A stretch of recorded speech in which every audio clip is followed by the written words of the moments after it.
the day you learn to crawl. Those first steps you take are fearful. You might stumble, you might fall, but you look behind your shoulder just to see where you came from, and you'll move ahead in wonder, 'cause the best is yet to come. As you travel down life's highway, you'll meet souls of every kind. Some will walk beside you, some pass by, some fall behind. But you keep marching forward to the beat of your own drum, knowing somewhere in the distance that the best is yet to come. Can you ever find perfection on a highway filled with flaws? Are there reasons for those hurdles when you see no earthly cause? Still you choose to venture on ahead without a moment's pause. If you trust in Him who fills our hearts with love, then you will know that the best is yet to come. There'll appear to be that moment when your journey's at its end. You recall the road you traveled and look back on it as a friend. But don't believe your journey's over just 'cause your time on earth is done. You know your soul will not desert you, thanks to our Father's heavenly Son. No, your journey's just beginning, and the best is yet to come. Yet to come.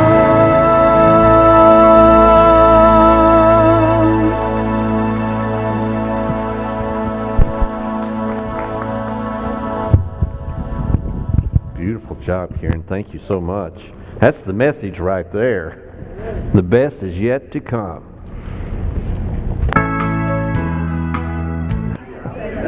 I can't sing like that.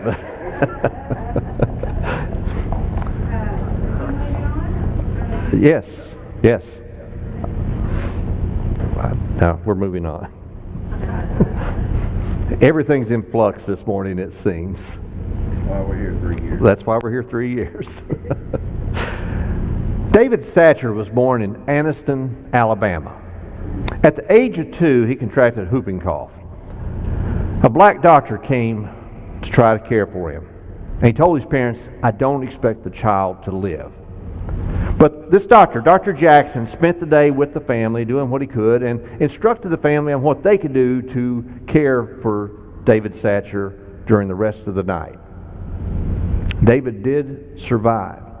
Later, as he is growing up, he hears this story and this doctor who came and cared for him and instructed his parents. And it inspired him that he wanted to become a doctor.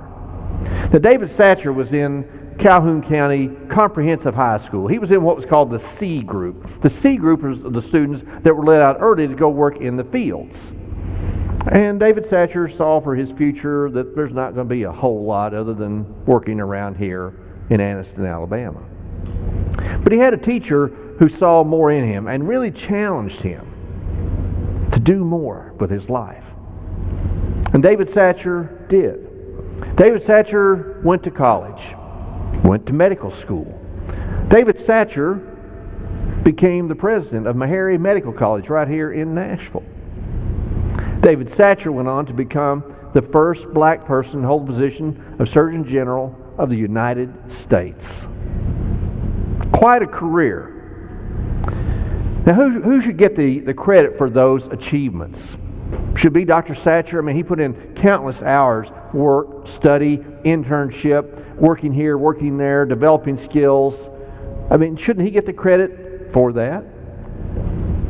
Maybe you say, well, it should be Dr. Jackson, because it was his work that inspired David Satcher to pursue medicine. Others might say it was the teacher who inspired him to look beyond his immediate surroundings. Certainly David Satcher has a great place in history.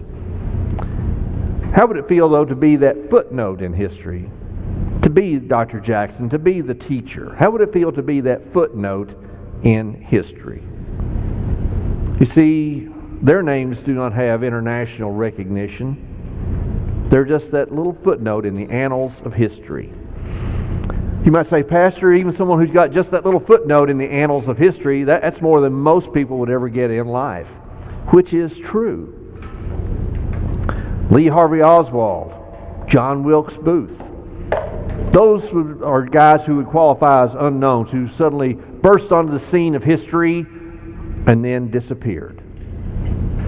There's no enduring life or career with them like there was with Gandhi, a Churchill, a George Washington, a Martin Luther King Jr. There's only a cameo appearance, and then their time in the spotlight is finished. The minor prophet Haggai was such a person. Minor prophet who in many ways is just a footnote in Old Testament. But he is an encourager. And your song, Karen, I found to be one of encouragement. You know, saying to keep on, that the best is yet to come. Haggai brought a message of encouragement. There's some other parts of his message, but really he's speaking to the nation and he's saying, God's got something for you, something special to do, but God is there with you in this. Haggai has this one brief book, 2 chapters. He's only mentioned in the entire Bible 2 other places, both in the book of Ezra. There's no definitive statement that identifies who wrote the book of Haggai. Could have been Haggai. Could have been the prophet Zechariah, who also was one of his contemporaries. Could have been an anonymous person. It is attributed to Haggai, but we don't know that definitively. But the words recorded are repeatedly connected to what God was saying to and through the prophet Haggai. What about the setting? You know, sometimes it helps us to understand where we are in history, what's going on during that time. After the Persian king Cyrus had defeated Babylon, he issued a decree in the year 583 BC that says to all the people who have been imprisoned and taken away from their homelands, he said, go to your homelands, return to your homelands. He said, hey, you Israelites, here's some of the artifacts from your religious worship. Take those with you. And people might say, boy, wasn't Cyrus a great guy, because he freed them, sent them out back toward their homeland, gave them back some of their religious artifacts. Well, it was a great thing. But it wasn't they just did it for the Israelites. Cyrus is doing this for all people of all different denominations, different lands. You know, it's just because Cyrus is thinking politically, perhaps, I want to have all the gods liking me. I want to be in good favor with all of the gods out there. So whoever you worship, hey, you take your artifacts and you go, and maybe your God will bless me too. And your God, the one you call God, maybe he will bless me. So Cyrus, he's doing sort of the political thing there. But it was wonderful for the people who had been imprisoned. After 43,000 Jewish pilgrims returned to Judah to rebuild Jerusalem, they were able finally to begin celebrating their religion again. In the 7th month, the governor Zerubbabel and the high priest Joshua led the people in building an altar. So the back 7 months, they build an altar. You see, sometimes I think that I and you as church members of New Life Church, we look at things and we say, we want it now. We want instant success. We want big growth. We're looking to be a mega church. We're wondering, why don't we have 500 people here this morning, Brother Man? And I wonder that too. But see, there was a 7-month period here before they even built the altar. Sometimes progress comes slowly. And we're in a hurry. We like things fast. How many of you had instant oatmeal, instant hot chocolate? You microwave your breakfast before you walk out the door. I mean, yeah, Emily's going, I do. That's the way we are with everything in life. In the second year, the people laid the foundation for the new temple. So first year, 7 months, they build an altar. Second year, then they start the foundation. The third year, in the third year, nothing happened. And in the fourth year, nothing happened. And in the fifth, and the sixth, and in fact, nothing happened for the next 16 years. 16 years. Now, you think about that. You've been imprisoned. You've been in a foreign land. Finally, you're released. You can go back and worship your God. They build an altar. The next year, they start a foundation, and they quit. They just stop for 16 years. And you have to wonder, why? God blessed you. He got your freedom for you. But you're doing nothing now for 16 years. I think that we can look at our history and say we have not been doing nothing. We've been doing a number of things. Now, have we seen all the results we would like? Absolutely not. Have we blessed people in the process? Absolutely. God has blessed many people through this church. So sometimes it's not about the results that we would like to see in terms of attendance, in terms of baptism. You know, we don't know those things. But if we're ministering to people and we're being faithful, that's what God calls us to do.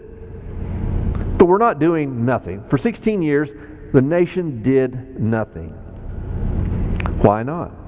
Well, the Samaritans, they're in the area, and they're not happy about this. These people come back, and they're wanting land. They're wanting the best places. So there's a lot of interference from the Samaritans that was a part of the halting of activity. I grew up in northeastern Kentucky. Now we frequently would see a situation just like the nation of Israel and Judah did. We'd find someone up there, and they'd say, okay, we're going to build a house. And that's an exciting time. You know, you get the plans, you go to a drawer or an architect, and they draw out the plans for you, and they're excited. So that they dig out the foundation, and they build probably a basement. Most of them started with a basement. And then what was going to be the floor became the roof, because now we can move in here. It's a good-sized basement, and we can live there, and we'll continue working on the house. And then a year, and 2 years, and 5 years, and 10 years later, the floor is still the roof of their house, because they've done nothing else. And you guys know exactly what I'm speaking of. It was just a thing that some people did. Now, why did they quit building? That's a great question. Got complacent, ran out of money, had other things became more important to them. We don't know, but we just frequently saw people who lived in their basement for many, many years. The people of Judah became discouraged, and apathy set in. When you sing that the best is yet to come, we have to be careful that we don't become apathetic. We don't become discouraged, and we just say, well, we'll do nothing. We have to guard against that. God says, there's so much I want for you to do. We may not see the results that we anticipate, but God is the one with the plan, and that's what matters. Not our thoughts, not our ideas, but His works is what counts the most. So the people of Judah, they've become discouraged, and they did nothing. Well, in 520 BC, the prophets Haggai and Zechariah addressed this state of slothfulness and apathy on behalf of the nation. I would suggest that the theme of this book is reprioritizing and obedience. Sometimes we have to step back and say, God, what is the most important thing? What is it that you want us to do as a church? What is it you want me to do as a servant of Christ?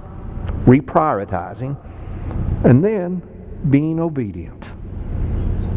You've called me to do this, Lord. I want to do that for you. Mark and Pam have talked about how their call to missions is irrevocable. They know that they were called to that, and it doesn't just stop. Doesn't that really parallel our lives today? He called us to serve. He didn't call us to just come and sit in a chair every Sunday. He called us to serve His body, to serve those who are not part of the body, who need to be, that He wants to be. So there's a great parallel for us. Book of Haggai, as I said, it's brief. It's only 2 chapters. Chapter 1 covers a span of 23 days. God is speaking to Haggai during this 23 days. Then there's a brief period. There's a month of silence. But during that 23 days, there's a single message: rebuild God's temple. Now think about when Solomon built the temple, how grand it was, the amount of money that was poured in, the people who donated jewelry, gold, silver, fine woods, great cloths, all these things. But these people don't have all that now. So what are you going to work with? God says, go to the hills, get wood, and build. Consider that. Had this grand temple that's been destroyed by Nebuchadnezzar, and now we're just going to build a temple for God out of just ordinary wood. God says, yes, that's what I want you to do. Sometimes it's not the grandeur of the spot where people will worship. We would like, of course, to have if you will, a traditional church. Charlotte sent me, she's given me a little porcelain church, and it's got New Life Church written on that. Someday, in God's timing, we will have that. But in the meantime, this is the surface. This is the structure that God says, I want you to be here to worship and serve in. It's not grand, like a traditional church perhaps. But God says that doesn't matter because I will be there. And isn't that what matters the most? That He is there where we gather to worship and to praise Him. There's a rebuke for the people of Judah in this. Verses 2 through 4. This is chapter 1. The Lord of hosts says this. These people say, the time has not come for the house of the Lord to be rebuilt. 16 years, but the time is not yet. Verse 3. The word of the Lord came through Haggai the prophet. Is it a time for yourselves to live in your paneled houses? Now when it says paneled, depending upon the commentary you read, some says that means that you had a house that's got a roof. Others think that it's maybe the cedar paneling of the home.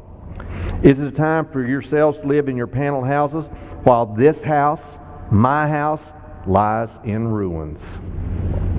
Now the Lord of hosts says this. Think carefully about your ways. You have planted much, but harvested little. You eat, but never have enough to be satisfied. You drink, but never have enough to become drunk. You put on clothes, but never have enough to get warm. The wage earner puts his wages into a bag with a hole in it. What is God saying? All of your efforts are nothing. I've caused your efforts to fail because you were not honoring me. You're working for yourself. You're taking care of yourself. Your house and your needs, that's all you're really focused on for the last 16 years. You didn't put any energy, anything into building a temple for me. So I've caused this. You planted much but harvested little. You earned wages, but it's like putting your money into a bag with a hole in it. It will fall out. God says, I've caused that for you because you were not faithful. But God, He's such a loving God. Verse 13, Haggai, the Lord's messenger, delivered the Lord's message to the people. I am with you. I am with you. Build me a temple out of just ordinary wood. I am with you. And isn't that what we want to count on? That we know that He's going to be with us. Whether we're worshiping in a church cafeteria, in a gymnasium, in a grandiose church, I am with you. That's what matters to us. And then there's a month of silence. Haggai doesn't hear from God. And then he speaks again. And the next speaking covers a period of about 2 months. In there, we find 3 separate messages. In verses 1 through 9 of chapter 2, the message is, take courage. Verse 6, for the Lord of hosts says this, once more in a little while I'm going to shake the heavens and the earth, the sea and the dry land. I will shake all the nations so that the treasures of all the nations will come, and I will fill this house with glory. He's saying, have courage. Verses 10 through 19, he says, I will bless you. I will bless you. Verse 19, is there still seed left in the granary? The vine, the fig, the pomegranate, and the olive tree have not yet produced. But from this day on, I will bless you. So he's saying to the people of Judah, have courage. He says, I will bless you. And third, in verses 20 through 23, he says, I have chosen you. What does it mean to be chosen? We know that the nation of Israel was God's chosen people. Are they still? Absolutely. So what are we then? Are we not chosen? We're sort of extras? See, the nation of Israel sort of lost their way. And God said, I'm going to spread my love. I'm going to spread my grace outside. Gentiles, it's available to you as well. And that's where you and I come in. We become His chosen people, just like the Israelites. Because as Gentiles, as outsiders from the nation of Israel, God says, I love you too. And if you believe in me, if you accept the teachings of my Son, you accept the salvation through His death and resurrection, you will have the same that I've offered my nation of Israel. Now, how does that make us feel? He says, he tells us to take courage. The best is yet to come. I will bless you. Blessings are not always in huge numbers and a huge budget. Lynn was talking with a pastor. She was in Columbus, Ohio, working on this year's annual meeting during this last week. And she was talking with a pastor she knows from Georgia. And what's their weekly budget? $86,000? Had been 96. They're down a little bit now to $86,000 a week. We're close. We're at about $86 a week.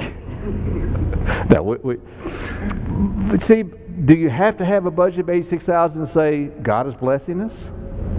No. You look at the people that we have helped, that God's allowed us to touch their lives during these 3 years, and God says the best is yet to come. But we look back and say there was a lot of great things during these 3 years.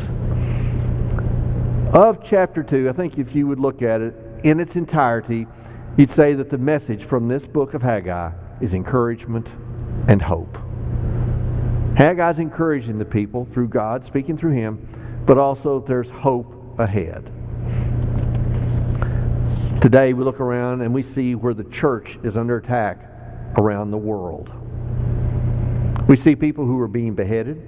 We see people who are being attacked verbally. People who are being attacked legally. People who are being attacked financially. Physical attacks. We see people who are being martyred. If there's a message that the church needs to hear, it's what God says through this book, the second chapter of Haggai. Be courageous. I will bless you. I have chosen you. For years, William Wilberforce pushed Britain's Parliament to abolish slavery. He got discouraged. Is it easy to get discouraged when you're doing something year after year after year and you don't see progress, or it's just like you're stagnant, you're spinning your wheels? He was about to give up. But his elderly friend, John Wesley, heard of it. From his deathbed, called for pen and paper. And with trembling hand, Wesley wrote these words.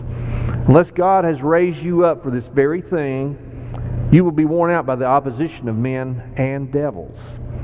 But if God be for you, who can be against you? Are all of them stronger than God? Oh, be not weary of well-doing. Go on, he said, in the name of God, in the power of His might, till even American slavery shall vanish away before it. Wesley died 6 days later. But Wilberforce fought for 45 more years. In 1833, 3 days before his own death, slavery was abolished in Great Britain. Be encouraged. Keep on. The best is yet to come. Yes, 3 years, sometimes it's harder. We look around at other churches and say, they got it so easy, and we got to do this and that and the other. God says, keep on, because I will be with you. I will bless you. Be encouraged. Even the greatest ones need encouragement. David Satcher needed encouragement, and he got it from a doctor and from a teacher. We look to God for our encouragement, and we look to one another for encouragement. Just know that the best is yet to come.